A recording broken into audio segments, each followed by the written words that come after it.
ឈុត3ទីតាំងនៅខេត្តសៀមរាបចំណាយពេលត្រឹមតែមួយថ្ងៃទេដែលអាចថតបាន3ឈុត3ទីតាំងខុសគ្នាសម្រាប់បងប្អូនដែលគាត់ទៅខេត្តសៀមរាបវល់ល្ងាចដោយពួកខ្ញុំចេះហើយចង់ទៅបានទីតាំងច្រើនបងប្អូនអាចចូលមើលនៅក្នុងវីដេអូនេះបានហើយនឹងខ្លះជាធៀបសម្រាប់ដំណើរកម្សាន្តរបស់អ្នកទាំងអស់គ្នាបានដែរតែទៅវគ្គនេះគឺខ្ញុំសេវពេលខ្លាំងមែនតើអញ្ចឹងតោះទៅមើលមួយខ្ញុំ Hello everyone welcome to my vlog ខ្ញុំនេះថ្ងៃនេះគឺខ្ញុំបានមកដល់ខេត្តសៀមរាបទៀតហើយសៀមរាបវគ្គនេះគឺខ្ញុំជួបមិត្តភក្តិរបស់ខ្ញុំមកពេទ្យទេជ្រាបមកធ្វើវីដេអូ vlog ជួយអ្នកទាំងអស់គ្នាមើលដែរតោះពីពួកខ្ញុំបានចេញពីពេទ្យហ្នឹងគឺពួកខ្ញុំមករកកាហ្វេញ៉ាំមកដល់ហាងកាហ្វេគឺម៉ោង 9 ព្រឹកដែរអ្នកទាំងអស់គ្នាអញ្ចឹងយើងអង្គុយញ៉ាំអីហើយថតរូបតិចតួចគឺយើងចេញទៅតទៀតហើយពេទ្យមកហាងកាហ្វេចំណាយតែ2គីឡូទៅ3គីឡូអញ្ចឹងខ្ញុំអត់ចំណាយពេលច្រើនទេ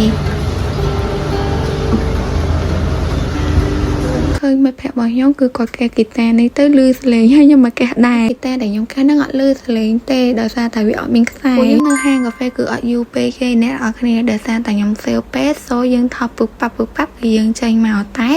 តាក់ទៅនៅក្នុងកញ្ចក់កន្លែងនេះអែនអមមកកញ្ចក់ហ្នឹងឯងអត់តបានទៅណាទេដោយសារតែចង់ថត free check ឲ្យអ្នកនរគ្នាមើលរូបថតសម្លៀកបំពាក់ដែលខ្ញុំស្លៀកស្អាតហ្នឹងគឺខ្ញុំមានលក់សូអ្នកទាំងអស់គ្នាអាចចូលទៅជួយ follow page ខ្ញុំម្នាក់មួយបានហ្នឹងគឺដល់ពេលវេលាដែលពួកខ្ញុំចេញដំណើរតទៅមុខទៀតតែខ្ញុំក៏ចូលជួយជាអ្នកសៀមរាបនឹងគេដែរក៏ប៉ុន្តែនៅពេលដែលដល់ខេត្តសៀមរាបហើយគឺខ្ញុំត្រូវតែមើល Google មកហើយទីតាំងដែលពួកខ្ញុំត្រូវទៅឥឡូវហ្នឹងគឺទៅរកប្រាសាទភិមានអាកាសពេលដែលយើងដើរលេងមានគម្រោងមាន plan អីជាស្រេចចាស់ដើរលេងគឺងាយលឿនចឹងមកពួកខ្ញុំបានឆ្លៀតចូលបន្ទប់ទឹកសាធារណៈបន្តិចដើម្បីធ្វើការផ្លាស់ប្ដូរឆូតឬថាបន្ទប់ទឹកសាធារណៈអញ្ចឹងថាអត់ស្អាតអីទៅគឺអត់ទេអ្នកនរគ្នាគឺ clean ស្អាតខ្លាំងខ្ញុំទៅសៀមរាបរកដងគឺខ្ញុំអត់ដែលដឹងសោះថាគេមានបន្ទប់ទឹកសាធារណៈឲ្យយើងចូលបានទៅវគ្គនេះទេដែលមកភ័ក្រខ្ញុំនាំចូលទៅដឹងនេះដល់លេងនៅខេត្តសៀមរាបនៅរដូវវស្សាគឺទេសភាពខៀវស្ងាត់ស្អាតចឹងមកហើយដែលខ្ញុំទៅហ្នឹងគឺមេឃអំណោយផលខ្លាំងមែនតានមេឃអត់មានភ្លៀងហើយអាកាសធាតុរបស់គេក៏អត់ក្តៅខ្លាំងពេកដែរហើយដល់លេងឡើងទៅជាក់ភ្នែកហ្មងហើយបើនិយាយរឿងថតរូបទៀតហ្មងគឺកាន់តែស្អាតហ្នឹងថាពួកខ្ញុំគឺបានមករកប្រាសាទភិមានអាកាសបានឃើញហើយរត់ដងគឺអត់ដែលបានចូលទេដោយសារតែអត់ដឹងថាប្រាសាទភិមានអាកាសនៅខាងក្នុង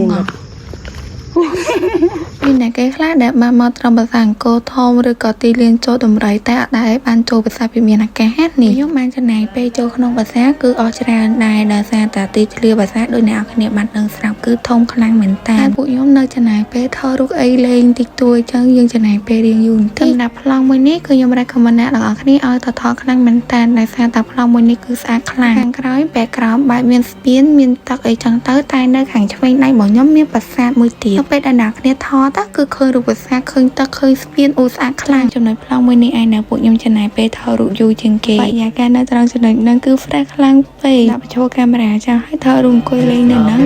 ជួបបងហើយរងើយដល់សូមលាសា